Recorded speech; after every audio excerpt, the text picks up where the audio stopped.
22వ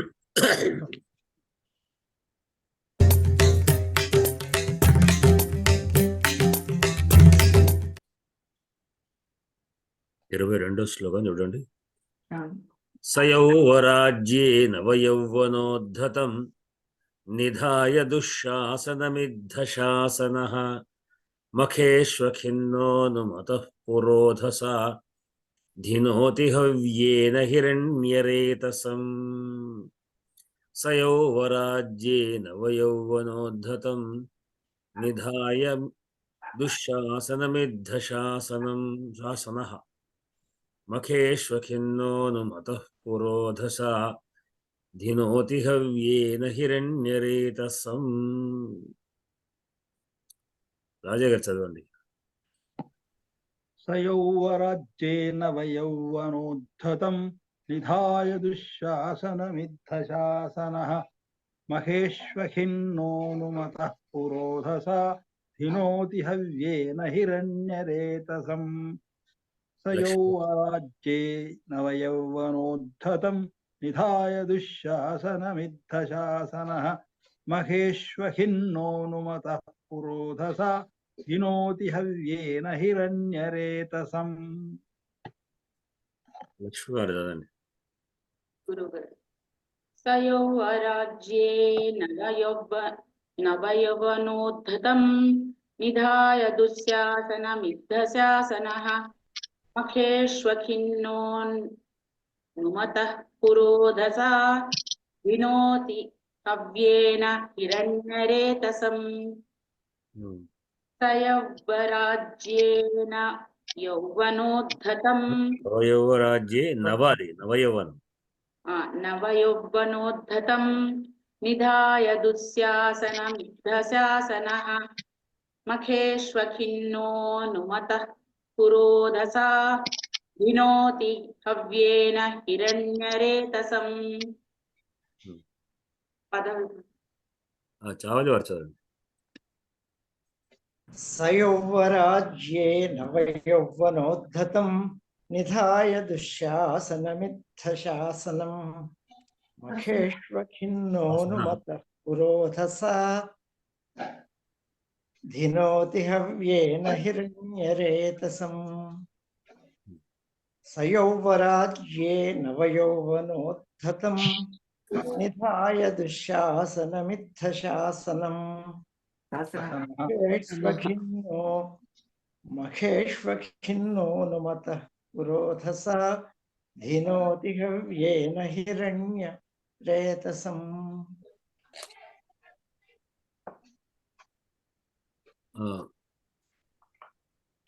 శైలజ గారు చదవండి.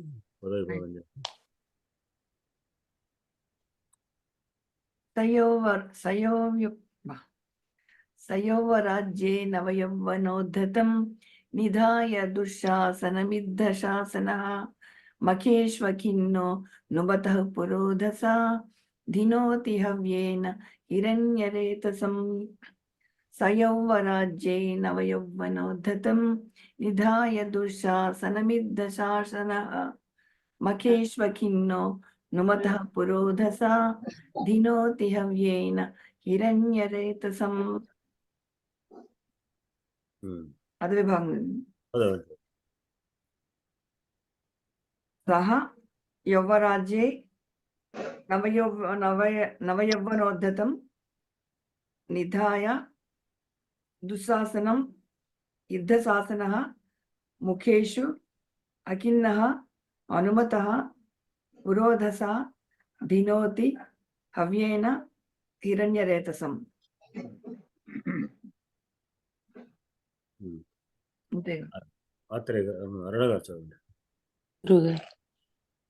సయౌవరాజ్యేన వయౌవనోద్ధతం నిధాయ దుశ్శాసనమిద్ధశాసనః మఖేష్వఖిన్నోనుమతః పురోధసా ధినోతి హవ్యేన హిరణ్యరేతసం. సయౌవరాజ్యేన వయౌవనోద్ధతం నిధాయ దుశ్శాసనమిద్ధశాసనః మఖేష్వఖిన్నోనుమతః పురోధసా ధినోతి హవ్యేన హిరణ్యరేతసం. విభక్తులు చెప్పండి.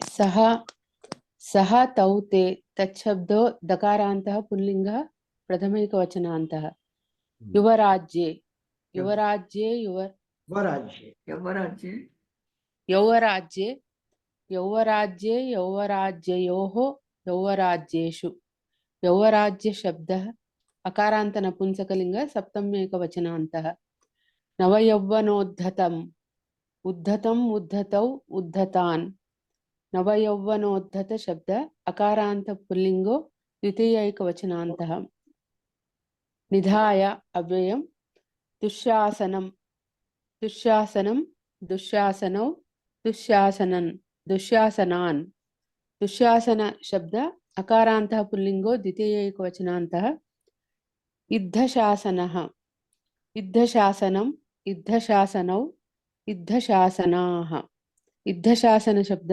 अकारान्तः पुल्लिङ्गः प्रथमैकवचनान्तः मुखेषु मुखे मुखयोः मुखेषु కాదు, మఖేష్. मखेषु मखेषु मखे मखयोः मखेषु मख शब्द अकारान्त पुल्लिङ्ग सप्तमी बहुवचनान्तः अभिन्नः अभिन्नः अभिन्नौ अभिन्नाः अखिन्ना खिन्नः అదే अखि- ఎక్కడికి अखिन्नः చదువుతారు?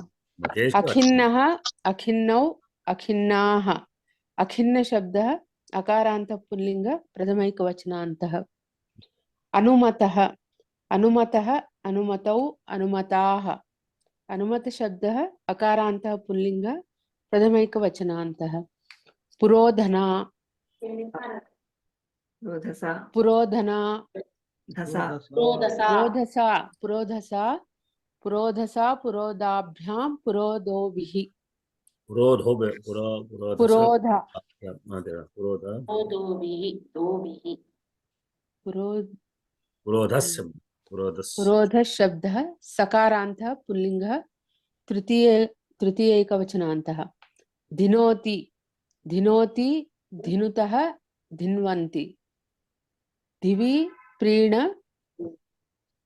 धातु धातुः कर्तरि लट् परस्मैपदी प्रथम पुरुष एकवचనం ధ్యూ అనేది నిజంగా ధిన్నువు లాగా ఉన్నది, ధిము అని ఉంది, సున్నాత ఉంది, నాకు ధిన్వు ధిన్విదా అన్నది దివి కూడా కొంచెం డెవలప్ పడుతుంది.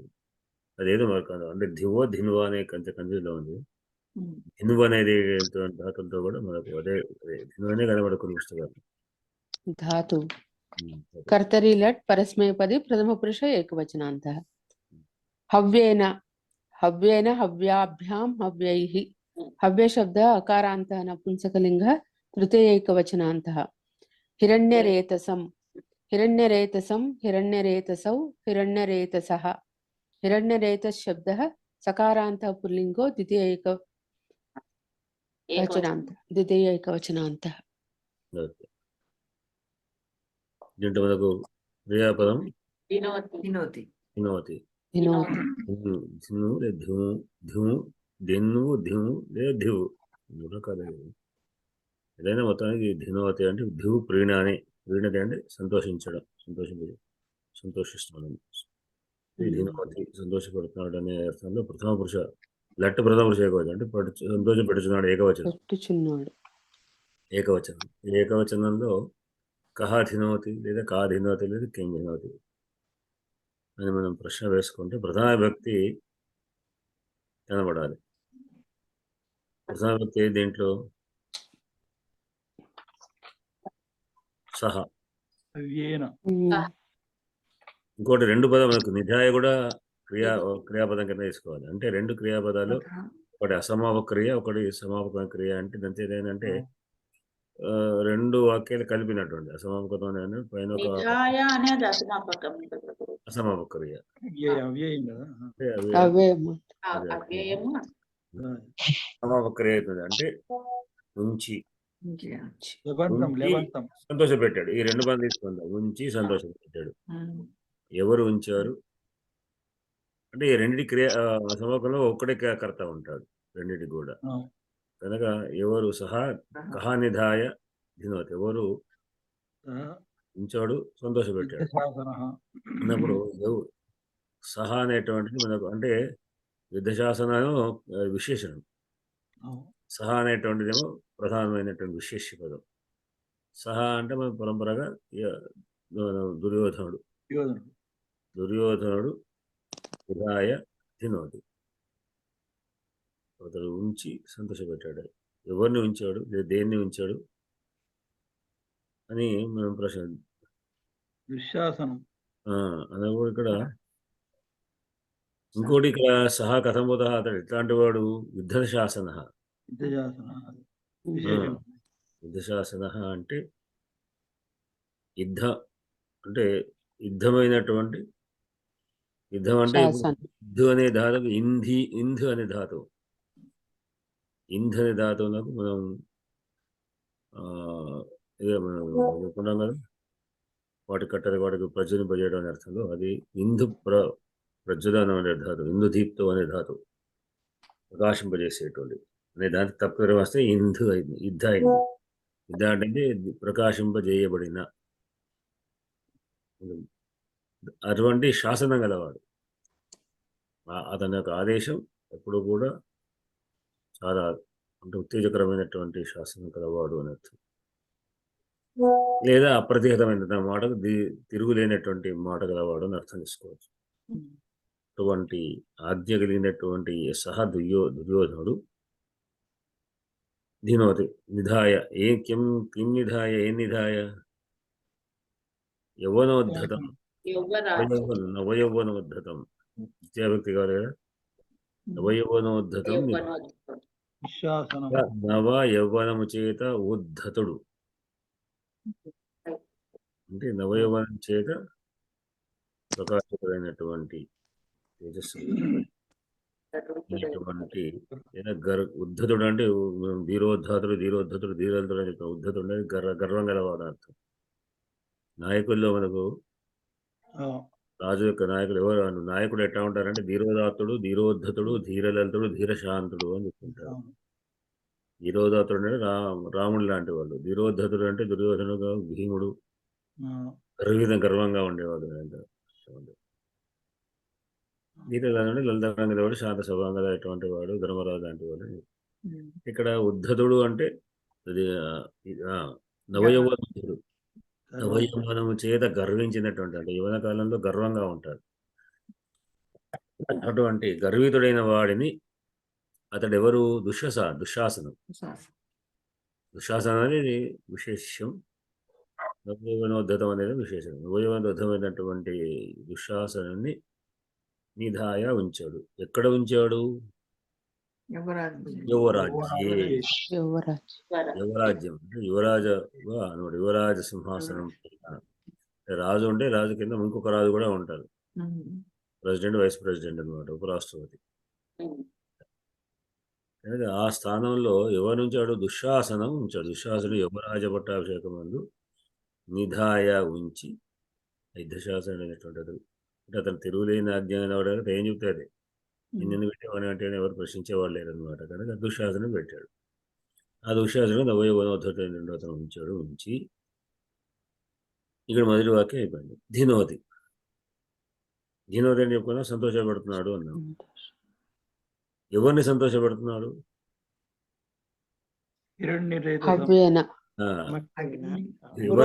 ఎవరిని అని మనం ముందుకు రేవేస్తే హిరణ్యరేతసం. హిరణ్యరేతస్కుడు అంటే బ్రహ్మదేవుడు, అగ్నిహోత్రుడిని సంతోషపెట్టాడు. అగ్నిహోత్రుడిని దేంతో సంతోషపెట్టాడు?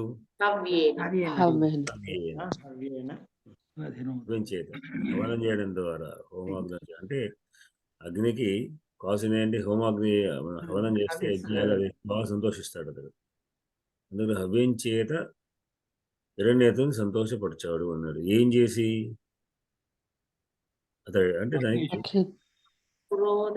ఎక్కడ హవ్యం చేత దేంట్లో అంటే హవ్యం మఖేషు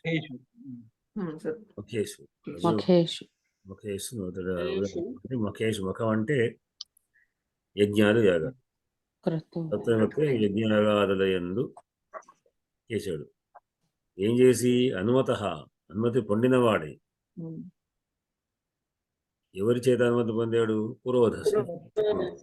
అంటే పురోహితుడిని తీసుకొని వాళ్ళ యొక్క అనుమతితోని, అంటే వాళ్ళు చెప్పినటువంటి నిర్దేశ ప్రకారంగా ఏ సంవత్సరం ఎట్లా చేయాలనే రాజ్య ప్రకారంగా ఆ విధంగా అనుమతి పొందినవాడే నిత్యము కూడా నిత్యం అనుకున్నప్పుడు అఖిన్న. ఇంకోటి ఏంటంటే ఏదో ఆయన చెప్పాడు కదా అని కాదు, చిన్నుడు వాడు అంటే బాధపడని వాడు లేదా అవిశ్రాంతంగా అని అర్థం.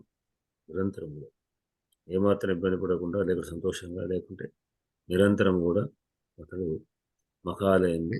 అంటే రాజుల యొక్క ధర్మ యజ్ఞయాగాలు కూడా చెయ్యాలి అని మనకు రఘువంశంలో అన్నిట్లలో వస్తుంది. ఇక్కడ ఏదో వస్తుంది రఘువంశంలో శ్లోకం ఉంది. అంటే పరస్పరం కూడా ఇంద్రునికి హవనాల చేత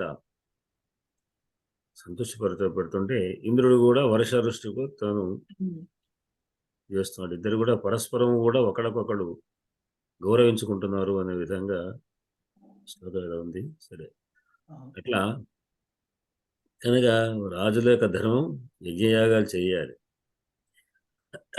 అది దేశ సౌభాగ్యాన్ని కొరకు చేసింది కనుక దాని కొరకు ఎవరు తను అయిపోయినాక రేపు తిరిగి ఉంది, రేపు మాట్లాడదాం, 14 రోజులు మాట్లాడదాం, తన ఇష్టం ప్రకారం కాదు.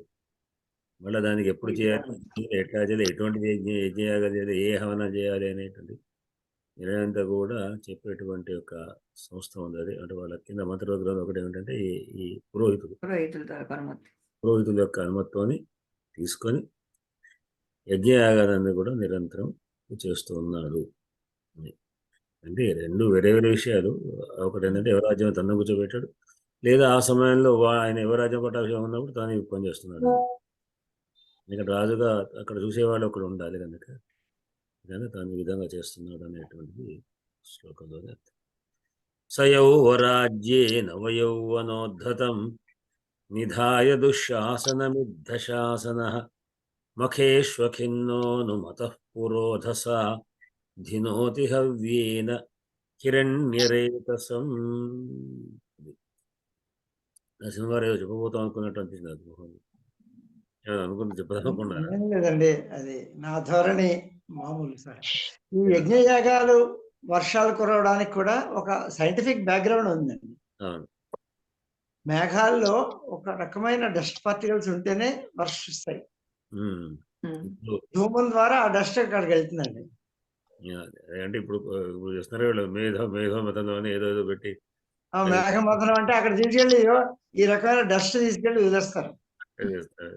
ఆ నీరు వాయు రూపంలో ఉన్న నీరు ద్రవీభవించడం కోసం అని దానికి ఒక బేస్ కావాలి, ఒక డస్ట్ పార్టికల్. అందుకనే యజ్ఞయాగాల వల్ల వర్షాలు కురుస్తాయి అని వాళ్ళు సింపుల్ గా చెప్తారు.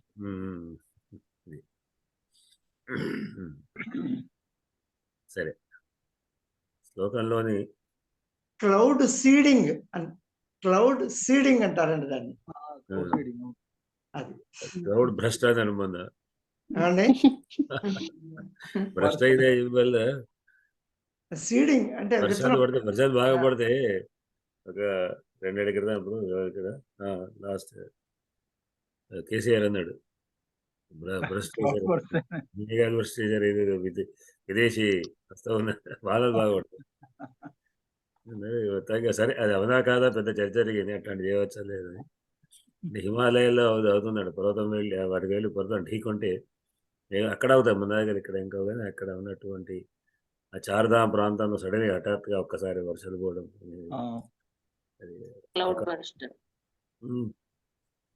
Cloud burst. అరుణ గారు కరెక్టేనా నేను చెప్పింది? నాకు తెలియదు. అది సైంటిఫిక్ గా ప్రూఫ్ చేశారండి. యజ్ఞాల వల్ల చేసే ద్రవ్యాలు వీటితోని ఆ వర్షం కురుస్తుందని చెప్పి గాయత్రి పరివార్ వాళ్ళు ఒక ల్యాబ్ ఉన్నది. గాయత్రి పరివార్ వాళ్ళది అది ఇక్కడ హరిద్వార్ లో వాళ్ళు నిరూపించారండి ఇవన్నీ కొన్ని ఎన్నో.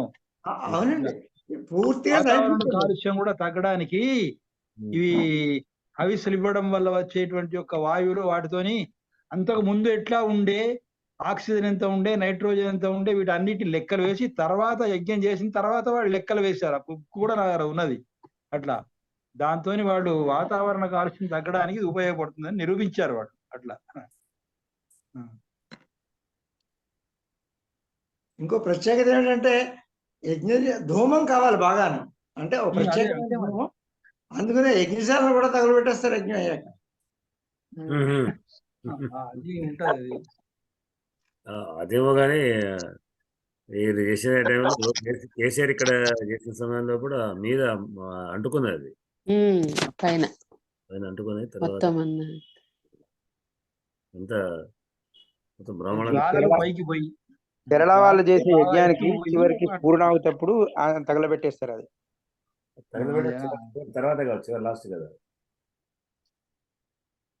చివరికి కదా తగలబెట్టడం, చివరికి కదా, చివరికి పూర్ణాహుతి అప్పుడు అయిపోయిన తర్వాత చివరికి.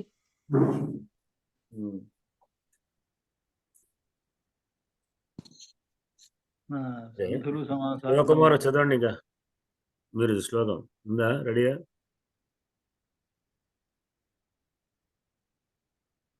మ్యూట్లో ఉన్నారు.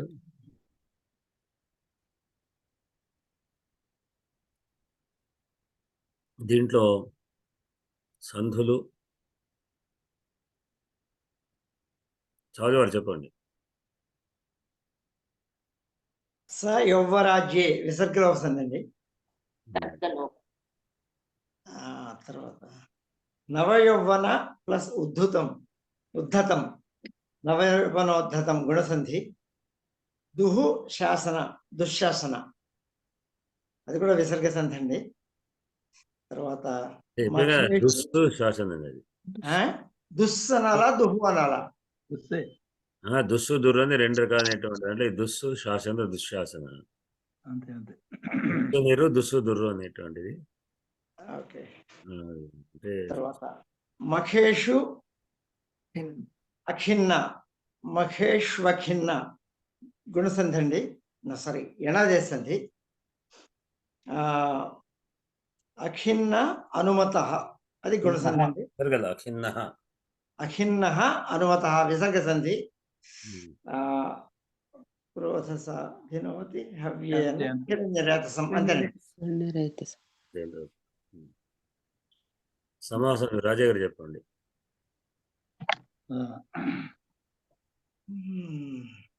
యువాచాసౌ రాజా చ యువరాజః కర్మధారయ సమాసం. యౌవరాజ్యస్య కర్మ యౌవరాజ్యం యష్ఠి తత్పురుషం. యోనో భావః యౌవనం తద్ధితం. యౌవనేన ఉద్ధతః యౌవనోద్ధతః తృతీయ తత్పురుషం. దుఃఖేన శాశ్వత నవ చెప్పారా? ఈ దుశ్శాసన వ్యుత్పత్తి నాకు అదే యవ్వనేన ఉద్ధతః యవ్వనోద్ధతః, అదే తృతీయ తత్పురుషం. యవ్వనేన ఉద్ధతః దుఃఖేన శాశ్వత ఇది దుశ్శాసనః. దుఃఖం అంటే అతి కష్టంగా కఠినత్వం చేత కూడా అనుకోవచ్చు. దుఃఖేన శాశ్వత దుశ్శాసనః. శాసనం దుఃఖకరంగా ఉంటుంది, అంటే ఎవరికి అనుభవించేవాళ్ళు, ఆయన కాదు. అదే ఉపపదం అవుతుంది. పరిపాలిస్తాడా, పరిపాలిస్తూ దుఃఖింపజేస్తాడా అని సందేహం వచ్చిందండి. దుఃఖంతో అంటే దుఃఖమైనటువంటి అని అర్థం, దుఃఖమైన శాసనం. గురుగారు ఏది గురుగారు? ఉపపద సమాసం అని చెప్పుకోవాలి కదా. శాశ్వత ఇది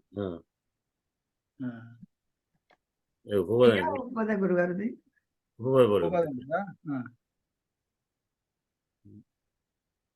యుద్ధశాసనం యస్య సహ యుద్ధశాసనః.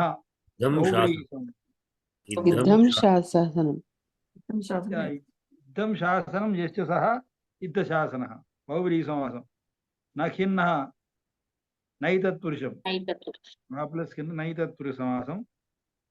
హిరణ్యం రేతో యస్య సహ హిరణ్యరేత,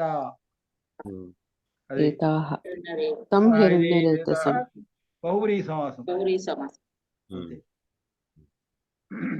అంతే ఉంది. చదవండి ఒకసారి శ్లోకాలు. శివకుమార్ చదువుతారా?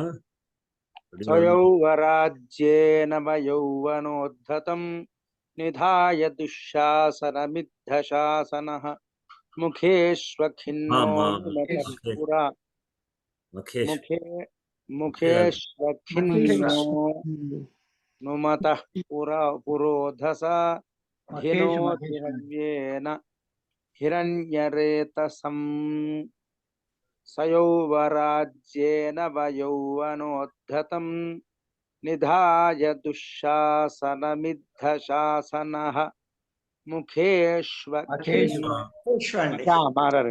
మఖేష్వఖిన్నో నుమతః పురోధస ధినోతి హవ్యేన హిరణ్యరేతసం. లక్ష్మి గారు చదవండి.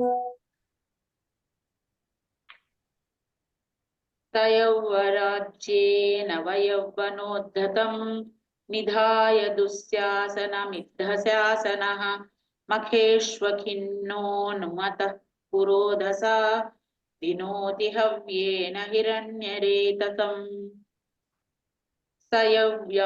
సయౌవరాజ్యేన వయౌవనోద్ధతం నిధాయ దుశ్శాసనమిద్ధశాసనః మఖేష్వఖిన్నో నుమతః పురోధసా దినోతి హవ్యేన హిరణ్యరేతసం. అరుణ గారు చదవండి. గురుగారు. సయౌవరాజ్యేన వయౌవనోద్ధతం నిధాయ దుశ్శాసనమిద్ధశాసనః మఖేష్వఖిన్నో నుమతః పురోధసా ధినోతి హవ్యేన హిరణ్యరేతసం సయౌవరాజ్యేన వయౌవనోద్ధతం నిధాయ దుశ్శాసనమిద్ధశాసనః మఖేష్వఖిన్నో నుమతః పురోధసా ధినోతి హవ్యేన హిరణ్యరేతసం. రాజయ్య గారు. సయౌవరాజ్యేన వయౌవనోద్ధతం నిధాయ దుశ్శాసనమిద్ధశాసనః మఖేష్వఖిన్నో నుమతః పురోధసా ధినోతి హవ్యేన హిరణ్యరేతసం సయౌవరాజ్యేన వయౌవనోద్ధతం నిధాయ దుశ్శాసనమిద్ధశాసనః మఖేష్వఖిన్నో నుమతః పురోధసా ధినోతి హవ్యేన హిరణ్యరేతసం. సయౌవరాజ్యే నవయౌవనోద్ధతం నిధాయ దుశ్శాసనమిద్ధశాసనః మఖేష్వఖిన్నో నుమతః పురోధసా ధినోతి హవ్యేన హిరణ్యరేతసం సయౌవరాజ్యే నవయౌవనోద్ధతం నిధాయ దుశ్శాసనమిద్ధశాసనః మఖేష్వఖిన్నో నుమతః పురోధసా ధినోతి హవ్యేన హిరణ్యరేతసం. ఇక్కడ ఒక చిన్న గమనికండి, యౌవనం అన్నది ఎలా రాయాలో మనం ఇది అదే నేను చెప్తాను, మళ్ళీ మర్చిపోయాను. తెలుగు రాస్తారు వాక్ వాత రాస్తారు, అది తప్పు. అది యౌవనం అని తప్పు, యౌవనం అని రాయాలి. యౌవని రాస్తారు, వనం అని రాయాలి. కానీ యవ్వనం అంటే తెలుగులో జవ్వనం ఉంది, ఓకే, అది పర్వాలేదు, బహుశా అది యాక్సెప్ట్ కావచ్చు. అది వికృతికి రూపం కాబట్టి కనుక అది యాక్సెప్ట్ చేయవచ్చు. కానీ అంటే నేను దాన్ని చెప్పలేను. కానీ అది దాదాపు అది జవనం కరెక్ట్ ఉండవచ్చు. కానీ సంస్కృత పదంగా ఉండేటప్పుడు మాత్రం యౌవనం ఎటువంటి జము యౌవనం అనే రాయాలి. యౌ తర్వాత వనం రాయాలి.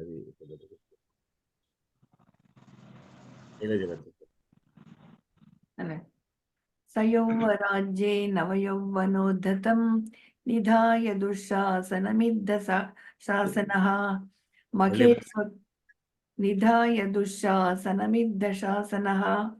మఖేష్వఖిన్నో నుమతః పురోధసా ధినోతి హవ్యేన హిరణ్యరేతసం సయౌవరాజ్యే నవయౌవనోద్ధతం నిధాయ దుశ్శాసనమిద్ధశాసనః మఖేష్వఖిన్నో నుమతః పురోధసా ధినోతి హవ్యేన హిరణ్యరేతసం. అని ఖిన్నో దగ్గర కాకుండా ఖిన్నో ను మత నువ్వు దగ్గర కొంచెం తీసుకుంటే పర్వాలేదు. ఎందుకంటే అది అను అని అవుతుంది. ఇక్కడ ఇక్కడ అకార ఎగురు నుమోత అవుతుంది అది. మఖేశ్వర ఖిన్నో ను మత అని అంటే నువ్వు దగ్గర మనం కొంచెం ఆగాలి. కొంచెం తీసుకోవచ్చు. అంటే మీరు జస్ట్ అనుకుంటే మఖేశ్వర కిన్నో నో దగ్గర ఆగితే అవుతుంటే నుమోత అవుతుంది అది. ఆ, నుమోత అవును. అంటే నుమోత అనేది నుమాయిష్ లాగా కిన్నోను కలిపి మత అది నుమోతకి లింక్ అయినప్పటికీ కూడా అను అనే దగ్గర అను అనేటువంటి మనం ఉపసర్గ దగ్గర మనం గ్యాప్ తీసుకున్నట్టు అవుతుంది. ఒక కదా ఒక సెక్షన్ అయినట్టు. ఖిన్నోన్ అని చెప్పండి. నో నో అను ఖిన్నోను అనుమత నోనుమతః ను అనేటువంటి అను అనే ఉపసర్గ. కలిపి అనాలి. ఉమ్. నోనుమతః అని. ఖిన్నోన్ మత. విడిదేసి నోమతః వేస్తే అర్థరహితం అవుతుంది. అంటే మత విడిగా ఖిన్నోన్ మత. మతః పర్వాలేదు. ఖిన్నో అను మతః అనుమత మఖేశ్వ కిన్నో మతము అనుమతము. మఖేశ్వ కిన్నోన్ అనుమత గురుగారు ఒక ప్రత్యేకమైన పాయింట్ మీరు చెప్పాలనుకుంటున్నాను నేను. ఆ అను అనేది అనుజుడు, అనుసరణ, అనువాదము, అవును. అనుమతము, దీని గురించి కొంచెం వివరించి చెప్తారా?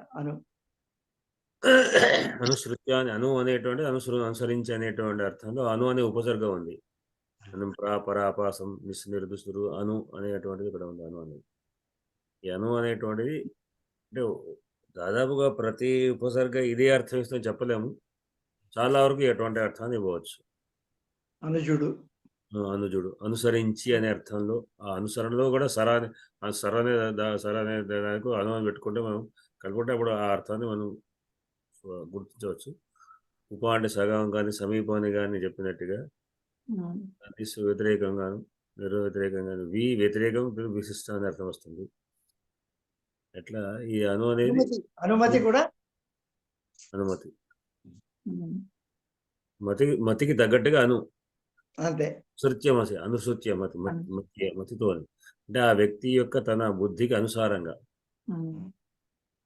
మళ్ళీ అనుసారం కూడా అదే. అంటే సరే వట్టి ఉపసర్గం అని చెప్పలేం కదా. ఒక ధాతువును అనుసరించి అని అర్థం చెప్పాల్సి వస్తుంది. విడిగా మనం ఉపసర్గను వాడలేము. ఏదో ఒక దాంతో లింక్ అయి ఉండాలి కంపల్సరీగా. అంటేనే మనకు అర్థం స్ఫురిస్తుంది. వేదాల్లో ఉపసర్గలు ధాతులతో పాటు కలిపి చెప్పే అర్థం ఉన్నప్పటికీ కూడా విడిగా వాడబడ్డాయి. అంటే విడి పదంలాగా వాడబడ్డాయి. అంటే ఉపసర్గ ఒక చోట, మిగతా ధాతు ఒక చోట, మనం ఆ రెండు కలుపుకొని అర్థం చెప్పుకోవాలి. అవునవును. కానీ తర్వాత పాణిని వచ్చిన తర్వాత కంపల్సరీగా క్రియానుయోగంగానే ఉండాలి అని నిర్దేశం అనమాట. ఉపసర్గ క్రియాయోగి, ఉపసర్గలు క్రియతో యోగమై ఉండాలి. అంటే కంపల్సరీగా ధాతు పైనే ఉండాలి, కానీ దాన్ని విడిగా మనం వాడుకుంటాం. చాలుతో విడిగా వాడుకుంటాం వా అనేటువంటి. కానీ అట్లానే అను ఉపసర్గలు కూడా విడిగా వాడేటువంటి ఇదివరకుండే. కానీ దీంట్లో అట్లా లేదు. దీనికి మన అంటే పాణిని తర్వాత వచ్చినటువంటి సంస్కృతంలో అంటే మనం సంస్కృత భాగాలు రెండు రకాలు చెప్పుకుంటాం. వైదిక సంస్కృతం తర్వాత ఆధునిక లేదా మనం తర్వాత సంస్కృతం, పాణిని తర్వాత వచ్చే సంస్కృతం లౌకిక ఋగ్వేద సూక్తాల్లో మాకు వచ్చినాయి ఇవి. ఉపసర్గ ఓ చోట ఉంటది, ఇంకోటి వేరే ఉంటది, దూరాలు ఉంటాయి. ఉండవచ్చు. అంటే వాడినట్టుగా విడిగా వాడేటువంటి విధానం ఉంటుంది. దానికి ధాతువుకు ఇంకే ఉండే, కానీ అర్థం మాత్రం ధాతువు కొరకే. అది ధాతువుతోనే సంబంధించిన అర్థమే. అది కంపల్సరీ ధాతువుకే అంశం ఉంటుంది. అర్థం చెప్పేటప్పుడు మనం అవేం చెప్పేటప్పుడు దాన్ని కలుపుకొని చెప్పడమే కానీ వాడే మాత్రం స్వేచ్ఛగా వాడచ్చు. అది అన్వయక్రమంలో రాసినప్పుడు మాత్రం కలిపే చెప్పుకోవాలి. కొన్ని విధానాలు ప్రాణాలు కానీ వాటిలో కూడా కొన్ని చోట్ల అంటే మనకి ఉపసర్గలు కావు, కానీ ఈ పాణినికి సంబంధించినటువంటివన్నీ కూడా దాంట్లో మనకు ఏవైతే నియమాలు అవి అన్ని పురాణ వాటిలో కనపడవు. కొన్ని చోట్ల రకరకాల అంటే వైదిక ప్రక్రియ విధానంగానే కనపడుతుంటాయి. కానీ దాదాపుగా అంటే మనకు లౌకిక వాంగ్మయం, లౌకిక సాహిత్య సంస్కృతి ఎక్కడి నుంచి వచ్చిందంటే వాల్మీకి దగ్గర నుంచి రామాయణం, అది అవన్నీ ఆర్షం ఇది అంటాం. దాంట్లో దాదాపుగా పాణిని ప్రకారం ఉంటే పాణిని మనం చూసి చేయడం. కానీ ఎక్కడెక్కడైనా మనకు పాణి తర్వాత ముందు ఉన్నటువంటి ఎక్కడెక్కడైనా కూడా కనబడుతుంది. అంటే ఇప్పుడు త్వా ప్రత్యయాలు, లెప్ ప్రత్యయాలు ప్రత్యయం ఉంది. ప్రత్యయం కంపల్సరీ ఉపసర్గ లింక్ అయి ఉండాలి. అవి లేకుండా కూడా వాడినటువంటి విధానాలే కొన్ని మనకు అవి కొంచెం కనబడుతుంటాయి, రకరకాల విధానాలను కూడా. అలానే వాడిని ఎక్కువగా అకారాంత శబ్దాలు రామైహి అయ్యనే ఉండాలి. భద్రం కరణేభి శృణుయామ దేవాహ అన్నారు. కరణేభి అంటే కరణేభి పదం వ్యవహార లౌకికంలో వాడడానికి వెళ్ళలేదు. అయ్యి అనాలి, కరణేభి అని వాడకూడదు. అట్లా కొన్ని ఉన్నాయి. అయితే దాదాపు పాణిని తర్వాత కొంచెం వ్యవహారాలు అందుకని సంస్కృతం పాణిని దగ్గర చేయని చెప్తుంటారు. సంస్కృతం అంటే పూర్వంలో భాషలకు పేర్లు లేవు. పాణిని కంటే ముందు ఉన్నది ఒకటే భాష. అందుకొరకే పాణి సూత్రాలు భాషాయాం అనే పదంలో వాడతాడు. ఇది భాష, అది ఆర్షికం, ఆర్షం అంటే వేదంలో ఉందంతా ఆర్షము, వ్యవహారానికి వచ్చిందంటే భాష అని, అంతే. రెండే పేర్లు, తెలుగు, హిందీ, ఇంగ్లీష్ లేదు, తెలుగు లేదు, సంస్కృతం ఏం లేదు. సంస్కరించబడ్డటువంటి భాషగా తర్వాత వాణి చెప్పి సంస్కరించబడ్డది అని చెప్తుంటారు అనమాట. ఇంకా ఆ ప్రకారంగా సంస్కృతంలో ఉన్న నియమాలు పాణి నియమించిన వాటిని మనం ఇప్పటికీ అనుసరిస్తాం. తర్వాత పాణి తర్వాత కూడా వ్యాకరణాలు వచ్చాయి, వాటిని మనం చూడలేదు. కానీ అంటే భేదాలు ఏమైనా ఉన్నాయో తెలియదు, కానీ ఏదైనా పాణినే మనకి ఇప్పుడు మార్గం. అంటే పాణి ప్రకారం చూస్తుంటాం. అంటే భోజుడు రాశాడు, భోజుడు ఏమిటి సాహిత్య పుస్తకం రాశాడండి భోజుడు, వ్యాకరణం. అంటే భోజని గ్రంథాలు గమ్మత్తుగా ఉంటాయి. ఒకే పేరుతోని 2-3 రంగాల గ్రంథాలు రాస్తాడు. సాహిత్య గ్రంథం రాసినటువంటి పుస్తకం ఉంది, అలంకార శాస్త్రం రాశాడు. అదే పేరును వ్యాకరణం కూడా వ్యాకరణ సూత్రాలను పెట్టాడు. కానీ అది ఉన్నది, కానీ వ్యవహారంలో ఏమైనా తేడా ఉందో తెలియదు. అంటే ఇంకా చాలా కూడా వచ్చాయి. మన ఈ మధ్య కాలంలో కూడా ఎవరో ఒక ఆయన రాసి ఆయన మా నాన్నగారి పుస్తకం నేను వ్యాకరణం రాశాను సంస్కృతం అని. అంటే ఆయన సూత్రాలు పెద్ద పెద్దగా ఉన్నాయి. మా నాన్నగారు అన్న పాణిని తీసివేసి రాయాల్సినంత అవసరం ఏం వచ్చింది, వీళ్ళు ఏమైనా తేడా ఉందా? మరి సూత్రాలు అంటే మీరు పెద్ద శ్లోకంలాగా పెద్ద పెద్దగా రాస్తుంటే వాణిని ఎంత పగడబందిగా రాశాడంటే ఎందుకంటే నాసా వాళ్ళు అటువంటి వాళ్ళు కూడా కంప్యూటర్ కనైన భాష పాణిని. ఎందుకంటే పాణిని సూత్రాలు అంత కంప్యూటర్ అనుకైన భాషగా చేశారని చెప్పుకుంటారు. చిన్న సూత్రంలో పెద్ద అర్థం. ఇకో ఎణచి అని ఉంది, ఈ కో యాణచి 5 అక్షరాలు. దీంట్లో ఎంత అర్థం ఉంది? విడదీస్తే ఇకహ ఎణ అచ్చి, విడదీస్తే 6 అక్షరాలు అయింది. ఇకహ అంటే ఏమిటి, అన్నంటే ఎన్ అంటే ఏమిటి, అచ్చి అంటే ఏమిటి? నియమం ఉంది. షష్ఠీ భక్తికి షష్ఠీ స్థానే యోగా ఫస్ట్ పెట్టాడు. ఇంత నేను ప్లాన్ వేసుకుంటే బిల్డింగ్ ఎట్లా ప్లాన్ వేస్తే ఎట్లా ఉంది, షష్ఠిలో ఎక్కడైతే షష్ఠీ భక్తి స్థానం పెట్టుకోండి అంటే స్థానే. ప్రధాన భక్తి ఆదేశాలు, ఎన్ అంటే ప్రధాన భక్తి.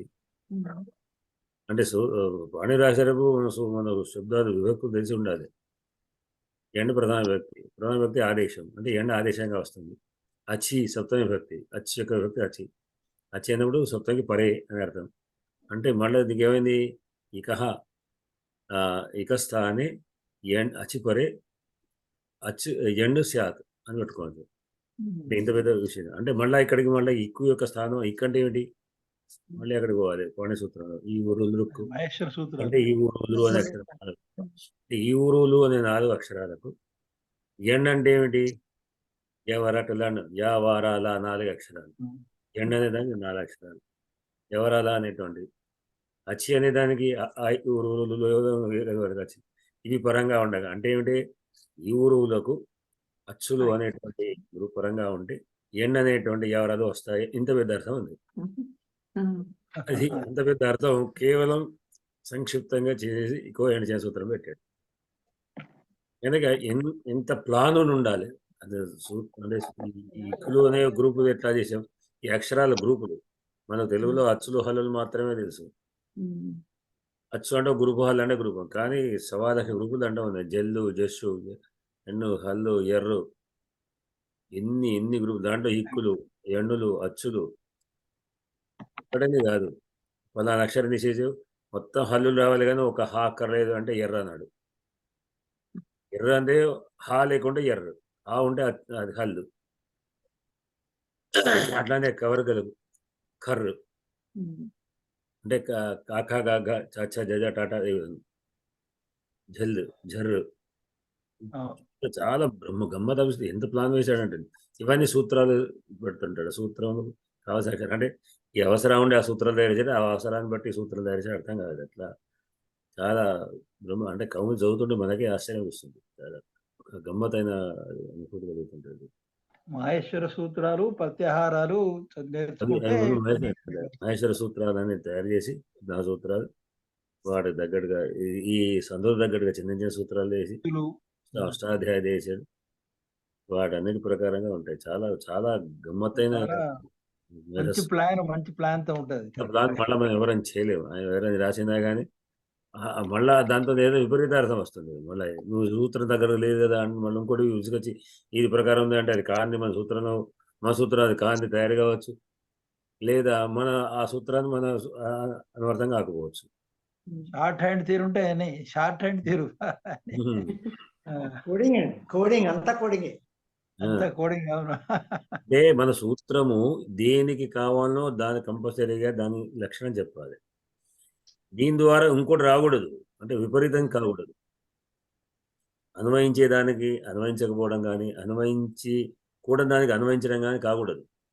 అది ఆ సూత్రం యొక్క విధానం. ఈ సూత్రం చెప్పి ఇంకో దాన్ని కూడా అనువర్తిస్తే దేనికదే ఉంటది. అట్లా కాకుండా ఖచ్చితంగా మన దానికి దానికి వచ్చేటివి అన్నీ చేయడం అనే విధానంలో చాలా బ్రహ్మాండమైనటువంటి అది ఉండేది.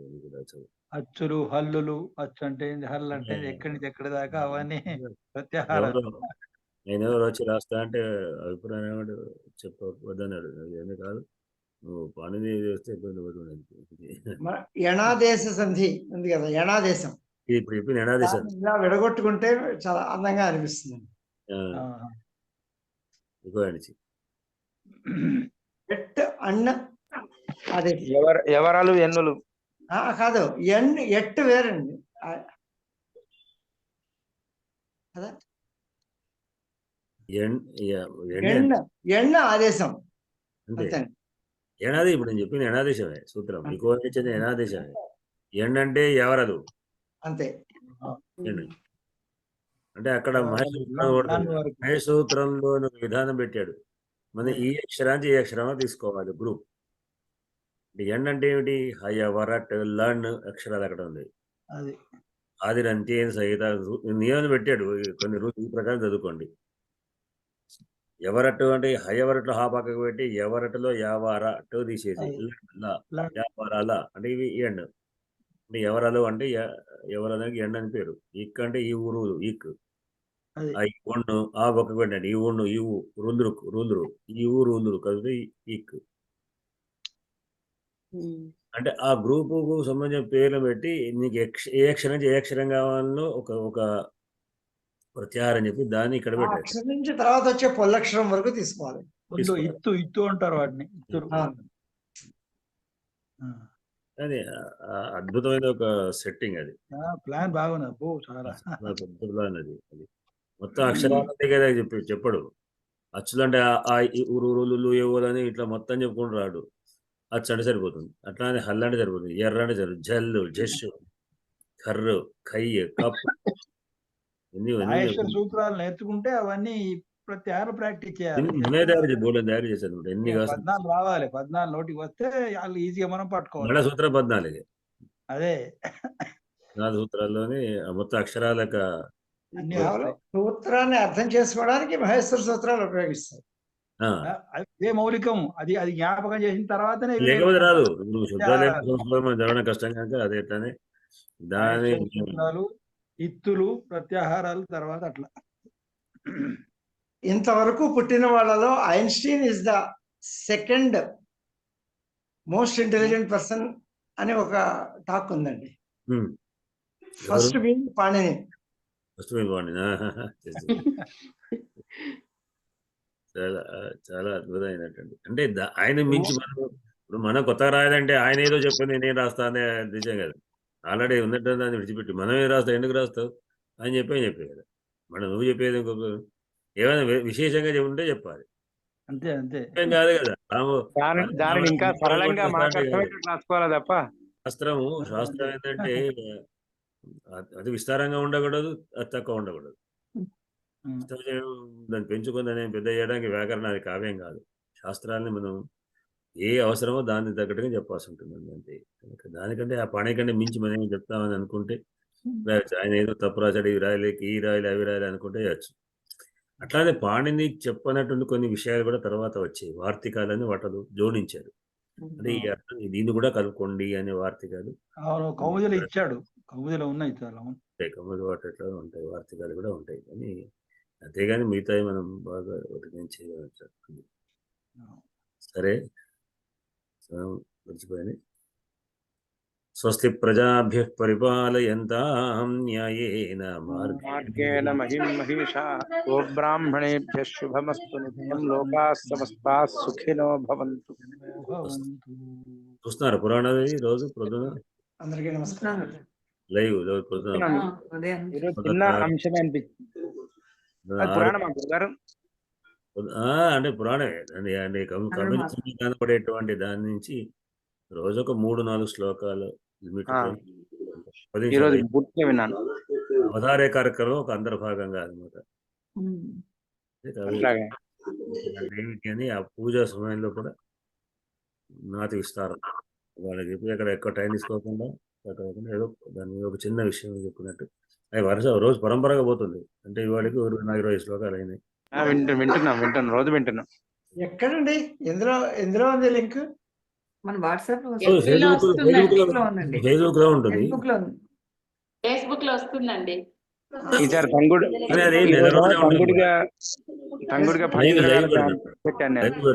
లైవ్ పెడుతున్నా ఫేస్బుక్ లో, తర్వాత దాంట్లో రికార్డ్ అయి ఉంటుంది, మీరు చూడొచ్చు. ఫేస్బుక్ లో ఓపెన్ చేసుకోండి. మీరు ఫేస్బుక్ లో లేరనుకుంటా. ఫేస్బుక్ వాడట్లేదండి. నాకు మొత్తం బేసిక్ అంతా ఫేస్బుక్ లో మొత్తం. ఫేస్బుక్ ఫేస్బుక్ ద్వారానే ఇన్ని రకాల పరిచయాలు, లేకపోతే ఫేస్బుక్ లో పరిచయాలు ఏమి ఉండే కాదు. ఏదో నారాత నేరా కొడుకుని కానీ. నాకు ఫేస్బుక్ ద్వారానే పరిచయం. కాంతకృష్ణ వాడు వీళ్ళందరూ పరిచయాలు దాని ద్వారా ఒక 10 తర్వాత విజయ్ గారు, అదే తర్వాత అక్కడి నుంచి కనబడుతున్నారు. అదే అంటే రాజు ప్రత్యక్షంగా ముందు పరిచయం అయినా అప్పుడు ఏం లేదు, లింక్ తెగిపోయింది. మళ్ళీ ఫేస్బుక్ లో ఫ్రెండ్ అయిన తర్వాత చూసిన తర్వాత అదే ప్రకారంగా మళ్ళీ ప్రత్యక్షంగా ఆయన ట్రైన్ లో కలిశాను. చొప్పగట్ల వారు కూడా ఫేస్బుక్ లో చూసే ఇక్కడ నేను ట్రైన్ లో ఉన్నా అని తెలుసుకొని వచ్చి కలిశారు. నేను ఫేస్బుక్ లో పెట్టాను, మా వాళ్ళకి తెలవడానికి అందరికి ఫోన్ చేసేవాళ్ళు. అప్పుడు వాట్సాప్ లో కూడా సరే లేకుండా ఫేస్బుక్ లో పెట్టాను. వాళ్ళ ట్రైన్ స్టార్ట్ అయింది, నేను వెళ్తున్నాను ఫేస్బుక్ లో పెట్టి మా వాళ్ళందరూ చూస్తలే అనుకున్నాను. రాజయ్య గారు చూసారు, నేను కూడా ట్రైన్ లో ఉన్నా, ఎక్కడ వస్తున్నాను అన్నట్టు.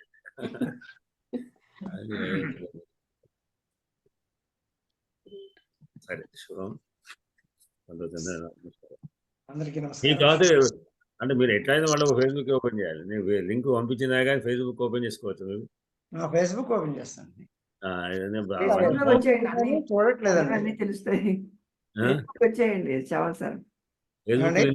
ఫేస్బుక్ ఓపెన్ చేసేయండి, మీది చూస్తూ ఉండండి. ఫేస్బుక్ తీసుకోండి. తర్వాత అంటే నాకు మీకు ఫ్రెండ్ లేదు, మీరు ఫ్రెండ్ గా చేరితే కానీ తెలుస్తుంది. నేను లింక్ పంపిస్తే తెలుస్తుంది. లేకుంటే కొరడి విశ్వమే కొట్టండి, కొరడి విశ్వశ్రమ కొడితే కనబడుతుంటుంది.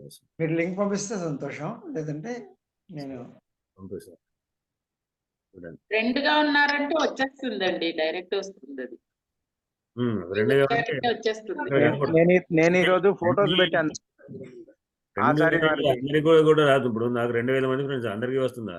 ఎవరు ఎక్కువ టచ్ ఉంటే వాళ్ళకి మాత్రమే వస్తుంది, రావాలని లేదు.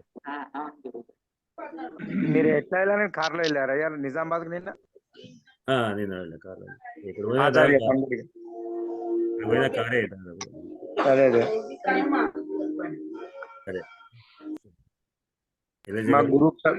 మా గ్రూప్ సభ్యురాలు పక్కన సరస్వతి రామశర్మ గారు